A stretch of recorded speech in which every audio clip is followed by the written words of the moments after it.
অখণ্ড ভারত মাতার পক্ষে মেম্বারে বসা কৌশলে কথা বলবি।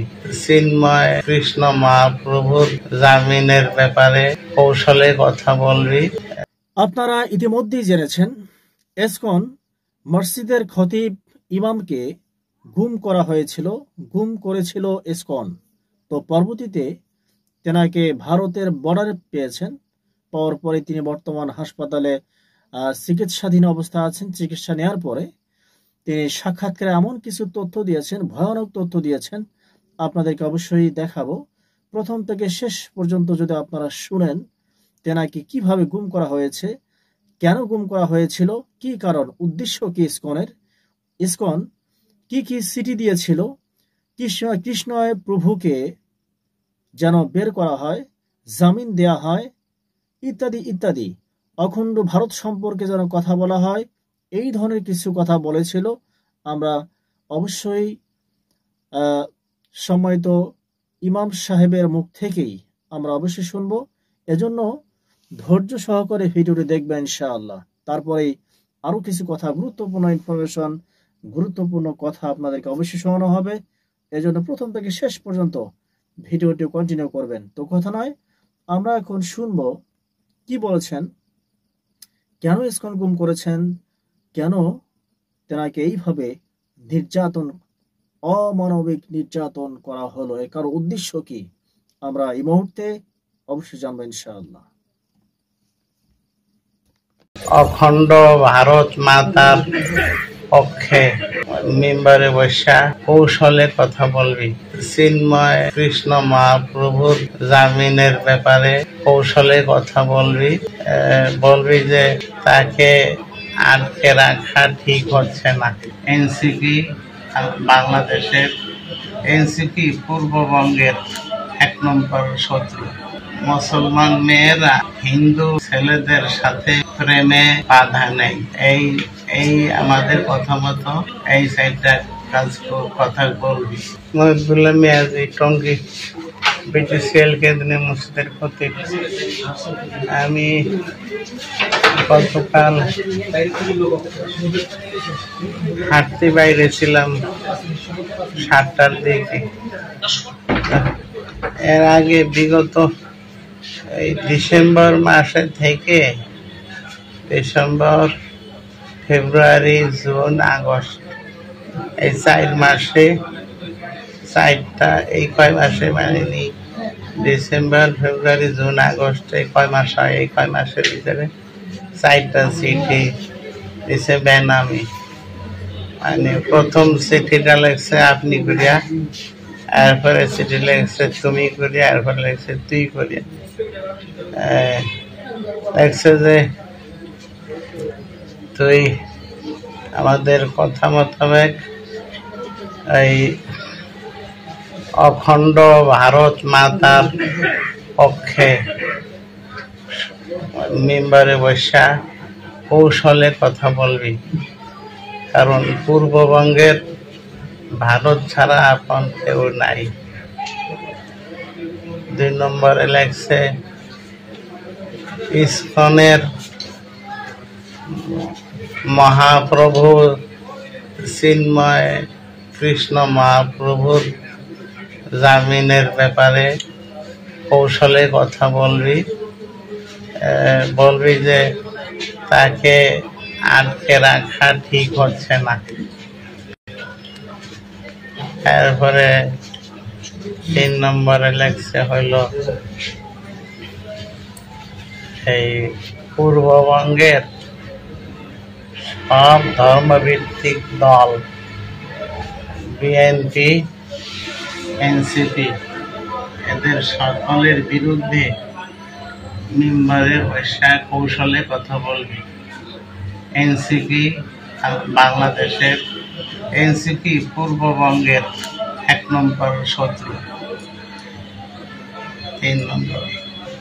4 নম্বরে লেখছে যে তুই কৌশলে মেম্বারে বসা এই মাসালা দিবি যে মুসলমান মেয়েরা হিন্দু ছেলেদের সাথে প্রেমে বাধা নেই।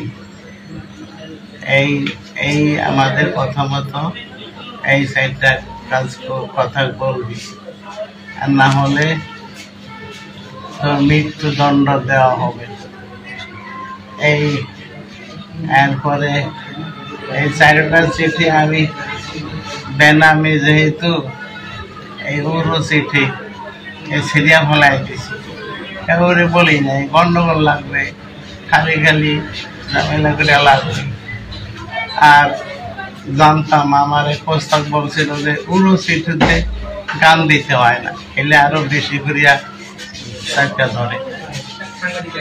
এই জন্য আর এগুলি সিরিয়া ফালাইছি। 5 নম্বরের চিঠিটা দিছে, 5 নম্বরের চিঠিটা দিছে হইল এই 25/9/25 তারিখ, 25/9/25 এই বৃহস্পতিবার ফজরের নামাজের জন্য মসজিদে আসতে লইছি। দেখি যে ঘরের আমার বারান্দার স্টিলের গেটটা বাইরে দিয়ে আটকানো, আমি খুলতে পারতেছি না। মহাজনের ফোন দিলাম যে আমার বাইরে নাও, আমি তো বাইরে দিতে পারতেছি না। এরপরে মহাজনে আসলো, বাইরের টিনের গেটটা এটাও বন্ধ।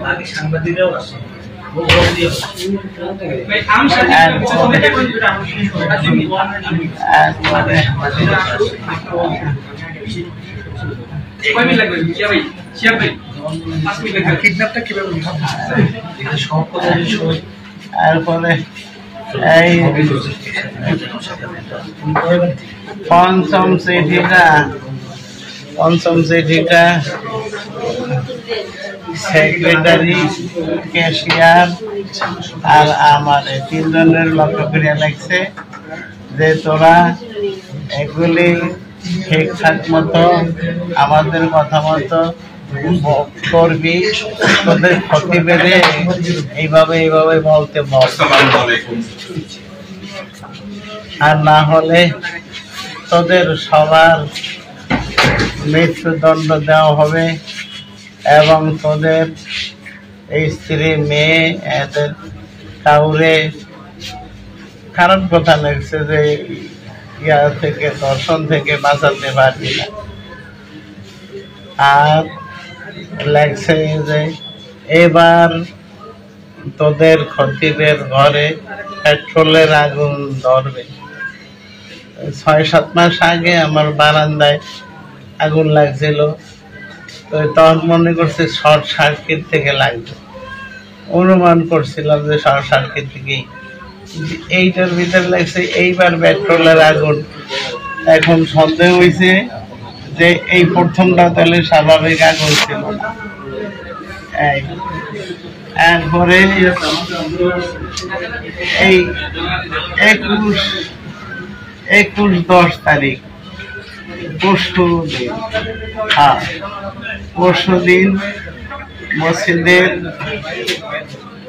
উত্তর পাশের জানালা দিয়া আর একটা চিঠি এই সেক্রেটারি, ক্যাশিয়ার লক্ষ্য করে আর আমার লক্ষ্য করে লাগছে যে তোরা পুরুষ না, তোরা 2জন খারাপ কথা লাগছে যে তোরা পুরুষ না, তোরা হিজরা লাগছে। আর কি জানি লাগছে যে তোদের ক্ষতি বেড়ে চাপ দিয়ে এখনো রাজি করতে পারলি না, তাই তোরা এখন তোরা আমার লাগছে যে তোরা তাহলে চাপ দিছ কিনা ও বলতে পারি না, তবে তোরা এখন আশঙ্কা মুক্ত বা ঝুঁকি মুক্ত কি লাগছে সেক্রেটারি, ক্যাশিয়ারের। এরপর লাগছে তবে তোদের খতিব শেষ, এরকম আরো বহু মৌলবাদীদেরকে এরকম ওই যে ওই চিঠিগুলি লেখছে যে যদি কথা মানুষ তাহলে তোদের 3 জনকে 1 কোটি রুপি করে দেওয়া হবে, তোদের ক্ষতির 6 মাস পর্যন্ত মেম্বারে বসা রেগুলার বলতে থাকলে 6 মাস পরে 1 কোটি রুপি করে এক একজনকে দেওয়া নিশ্চিত করা হবে। আর যদি অমান্য করস তাইলে মানে আমাকে 3 জনের মেয়ে স্ত্রী এদের ব্যাপারে খুব খারাপ কথা লাগছে যে এদেরকে আমাদের হাত থেকে বাঁচাইতে পারবি না, তোদের মৃত্যুদণ্ড দেওয়া হবে। এবং এমন কিছু কথা লাগছে এগুলি মুখে চোখ দিয়েও পড়া যায় না, এমন কথা লাগছে ভাষাই পড়াই যায় না, এমন খারাপ কথা লাগছে। এরপরে এই হলো 5ম চিঠি, এই 6ষ্ঠ চিঠিটা দিল এই 21 তারিখে পরশু দিন। তোদের এই মত তোদের আমাদের কান্ট্রি দেখছে, আমাদের কান্ট্রি সব মৌলবাদীকে সাহায্য করে না। আমরা সামান্য স্বার্থের বিনিময়ে তাদেরকে কোটি রুপি সাহায্য করে থাকি। এমন কত মৌলবাদী আমাদের অফার গ্রহণ করছে, তোদের এই ইমাম নামের কুকুরটা এই অফার গ্রহণ করলো না, তবে ওর জীবন দিয়ে মূল্য দিবে। এরপরে আরো কি কি লেগছে মনে নেই। এরপরে তো আমি কালকে 7টার দিকে হাঁটতে বাইরেছি, আমাদের মাজুর খান ব্রিজ পার হইয়া ওখানে আমার পরেই একটা অ্যাম্বুলেন্স এমন ভাবে বাম দিকে চাপ দিয়া দাঁড়াইছে, আমি হাঁটতেছিলাম, সামনের দরজাটা খোলার সাথে সাথে এমনি একদম চাপিয়ে ফেলাইছে, কোনো রাস্তাই নাই, এখানে ব্লক করে ফেলাইছে। সাথে সাথে একটা কি জনের রুমাল না কাগজ নাকি মুখে ধরছে, একজনের পিছু থেকে একজনে পিছনের দরজা খুলিয়া এমন জোরে থাপ্পড় দিছে 2-3টা। আমার এইখানে ব্রেন টিউমার অপারেশন হয়েছে এই 9 পাশে। এই অপারেশনের জায়গায় কান সহ কান বন্ধ হয়ে গেছে, কান দিয়ে কিছু শুনি না। আর দেখি যে এখন আঘাতের কারণে আর ওই কি জানি নাকের কাছে অক্সিজেনের মতো একটু গ্রান কি জানি একটা গ্রানে আমি আর বলতে পারি না। শেষে এই চলতেই আছে, কালকে সারাদিন চলছে। আমি যখন একটু ভিতর দিয়েই আমার চোখ বাঁধতে পারেছি কালো কাপড় দিয়ে, আমি একটু এই টাইম উপরে তখন আবার প্রচন্ড থাপ্পড় দিয়া নাকের কাছে কি দিই, আবার আমি আর কিছু বলতে পারি না। শেষে কয়েক ঘন্টা পর এরকম করে, আমি শেষে আর চেষ্টা করি না, যে চেষ্টা করলে আমার মারে, আমি আর চেষ্টা করি না। এরপরে এর ভিতরে চলতে আছে চেতনই নেই যে কই নেই কি নেয় কি করে আমার আমি জানি না। এরপরে এখানে আসার পরে এই গাড়িটা রাস্তায় কিনে দাঁড়া করে আমার গাড়ি থেকে ফালাইয়া এরপরে গাড়িটার আড়ালে লয়ে গেছে। তারপরে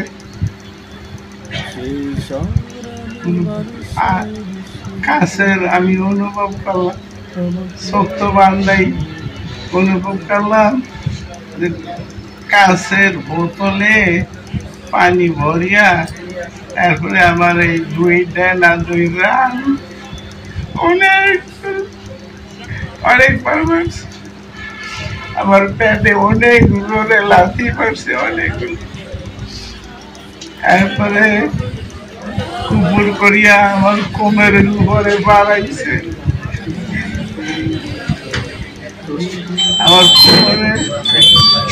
আমার কোমরে অনেক ব্যথা।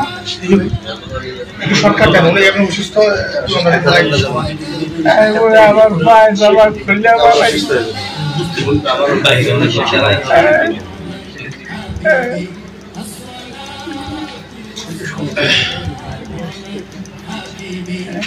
তারপরে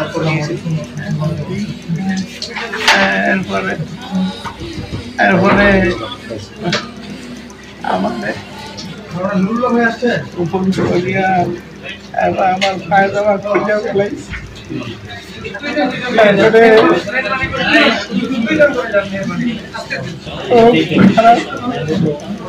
তারপরে আমার বলা যায় না।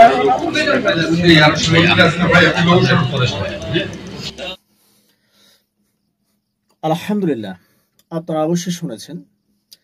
নিঃসন্দেহে বাংলাদেশের মধ্যেই যেভাবে ইসকন ষড়যন্ত্র চালাচ্ছেন, ষড়যন্ত্র করা হচ্ছে, তাতেই আগামীতেই ভয়ঙ্কর কিছু ঘটতে যাচ্ছে ইসকনের মাধ্যমে।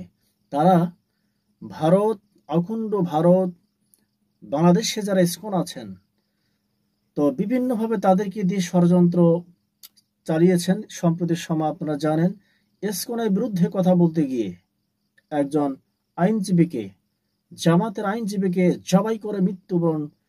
জবাই করে মারা হয়েছে। তেনাকে মারা হয়েছে নিঃসন্দেহে গভীরভাবে ষড়যন্ত্রর মাধ্যমে সব করা হচ্ছে, অথচ তাদের বিরুদ্ধে কোনো পদক্ষেপ এখন পর্যন্ত কোনো শাস্তি বাস্তবায়ন করা হলো না। তো এই বাংলাদেশকে বিভিন্নভাবে অস্থিতিশীল করার জন্য বিভিন্নভাবে ষড়যন্ত্র চালানো হচ্ছে। তো এই সমস্ত কিছুকে অবশ্যই মোকাবেলা করতে হবে। তারা রর এজেন্টরা যতই ষড়যন্ত্র করুক না কেন, আমাদের বাংলাদেশের মধ্যেই যারা আছেন তাদের উচিত হচ্ছে ঐক্যবদ্ধতা ধরে রাখা, একে অপরের মধ্যে মতভেদ না করে ঐক্যবদ্ধ হয়ে ইসলামের দুশ্মন যারা আছেন, ইসকন থেকে শুরু করে যারা ইসলামের বিরুদ্ধাচরণ করবেন, তাদের বিরুদ্ধে আমাদের প্রতিবাদ করতে হবে। তাহলে দেখবেন এই ষড়যন্ত্রকারীরা নিঃসন্দেহে ষড়যন্ত্র থেকে অবশ্যই আজ নয় কাল অবশ্যই তাদের ষড়যন্ত্র ব্যর্থ হবে। কিন্তু আমরা দুঃখজনক বিষয়, আমরা একে অপরের সঙ্গে মতভেদ করতেছি, আমাদের একে অপরের সঙ্গে দ্বন্দ্ব সংঘাতে জড়ার কারণে আজকে এইভাবে তৃতীয় পক্ষ যারা আছেন তারা এইভাবে গভীরভাবে ষড়যন্ত্র চালানো হচ্ছে। আমরা কোন দেশে বসবাস করতেছি? এমন এক দেশেই যে দেশে ইসকনের মতো তারা সংখ্যালঘু কিছু মানুষ গোপনে গোপনে ইমাম সাহেবকে সিটি প্রদান করেন, সিটি দিয়ে বলেন তারা যেন তাদের পক্ষ হয়ে কথা বলে, ইসকনের পক্ষ হয়ে কথা বলে, অখণ্ড ভারতের পক্ষ হয়ে কথা বলে। নিঃসন্দেহে এটি হচ্ছে হতাশাজনক, দুঃখজনক বিষয়। সময় তো দর্শক মণ্ডলী, এজন্য আমাদেরকে অবশ্যই এই মুহূর্তে যারা দেখছেন অথবা দেখবেন, অবশ্যই আপনারা সচেতন হবেন। সচেতনতা, ঐক্যবদ্ধতা একান্ত জরুরি, একান্ত প্রয়োজন। তো যাই কথা নয়, ভিডিওটা এই পর্যন্ত। অবশ্যই আপনারা সাবধানতা অবলম্বন করবেন, ঐক্যবদ্ধ হয়ে আল্লাহ রশিকে শক্ত করে ধরবেন। ওয়াতাসিমু বিহাবলিল্লাহি জামিয়া ওয়ালা তাফাররাকু। আল্লাহ রশিকে অবশ্যই শক্ত হয়ে ধরতে হবে। বিচ্ছিন্ন হওয়া কখনো মুসলমানদের উচিত নয়। তো যাই হোক, আল্লাহ সুবহানাহু ওয়া তাআলা আপনাদের সকলকে ভালো রাখুক।